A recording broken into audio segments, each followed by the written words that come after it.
Բարով ձեր մեկնակետին ասուլիսի, նաև ես խորհրդան ուրիշներին, սրանք այցիկ են առանցքային դերակատարում են, որոնց շուրջ պետք է այո անդիմությունը նաև միավորվի։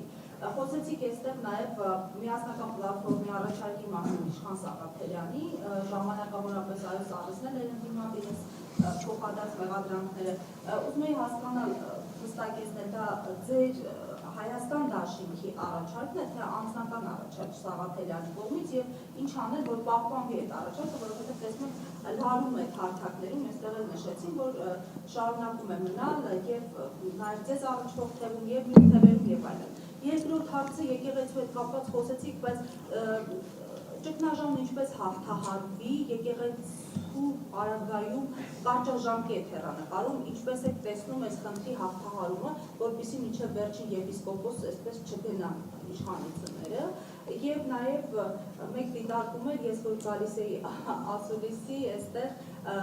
դուրս եկան մի քանի լրատվամիջոցներ, ասացին իրենց չեն ներգրավել, ինչ-որ պատճառ կա, որ իրենք չեն կարողանում հնարավորություն ունեն։ Հասկացա։ Որովհետև տեսա դժգոհություն կա նաև հրապարակային։ Հասկացա, նայեք,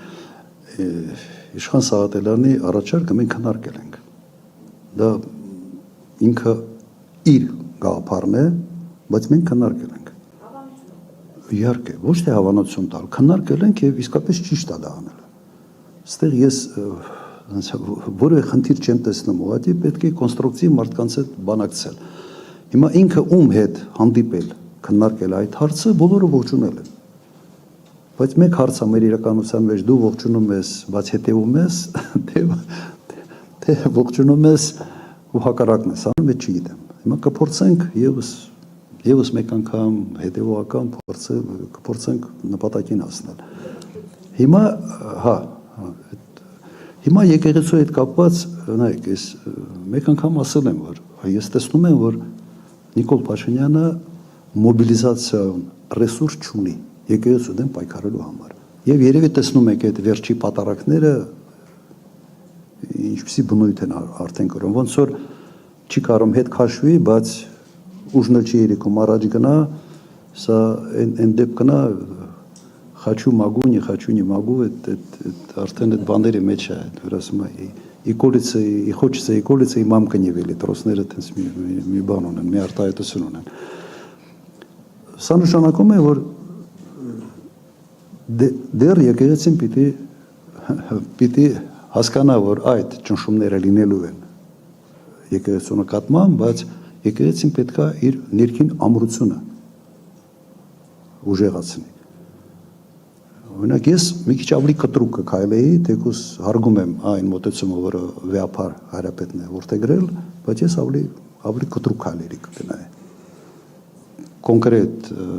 եպիսկոպոսների նկատմամբ, քաղաքացիների, որոնք ուղղակի բանը այդ արենցիրի բանը կորսրել են, էլի։ Հիմա ինքը այդ ոչն է ընտրել, ես մի քիչ այլ ոչով կնախընտրեի շարժվել։ Եվ վերջի բանը դուք հիմա նայեք, մեկ մամուլի ասուլիս ես ունեցա, ավելի առաջ էր, 50-ից ավել լրատվամիջոց էր, պրոբլեմ էր իսկապես, վերջում խոշտանգում էր, ուրիշ ձևի արդեն, վերջի մամուլի ասուլիսի ժամանակ ես առաջարկեցի մոտարապես 30-ը չանցնել, որ մենք 2-2.5 ժամվա ընթացքում ավարտենք, այստեղ հարցը առաջանում ընտրության։ Հիմա կարամ ձեր հետ խորհրդակցեմ, ինչն ավելի լավ, լրատվամիջոց կանչել, հրավիրել, բայց հնարավորություն չտալ հարց տալու, ավելի վատ է, չէ՞ սա։ Հիմա մենք նման ընտրության առջև ենք կանգնած եղել։ Կանչել, բայց այն գլխից մի 10-15 հոգի կարող են հարցի հնարավորություն չստանալ, թե բոլորին այդ հարց տալու հնարավորությունը տալ։ Ինչ հասկացաք, պատճառը միայն սա է, եւ որոշակի սկզբունք, լրատվամիջոց անպայման լինի եւ սենց ասեմ, մի ցանկ մենք ավելի շատ նայել ենք հետեւյալը, այդ լրատվամիջոցը ինչ տեղ է զբաղեցնում լրատվական դաշտում, դիտումներ եւ այլ, եւ ինչքանով այդ լրատվամիջոցը սենց բանի մեջ է, զաշորին է ասած այդ ֆրազը, ուղղակի ուզում օգտագործեմ։ Սա է ընդհանրապես ուրիշ պատճառ չկա։ Ինձ իմիջիալոց մեր թիմում ասում էին, որ ում չհրավիրենք նեղանալու։ Ես ասում եմ, իսկ եթե հրավիրենք հարց չտա, ավելի շատ են նեղանալու, թե ավելի քիչ։ Ասեց ավելի քիչ։ Ասի օքեյ, ուրեմն գնանք այն ճանապարհով, որտեղ այդ ավելի քիչ նեղանալը, ավելի փոքր, ասենց ասեմ, բացասական ինչ որ ֆոն ունենալու ճանապարհով էսր։ Միջշտում թրիփի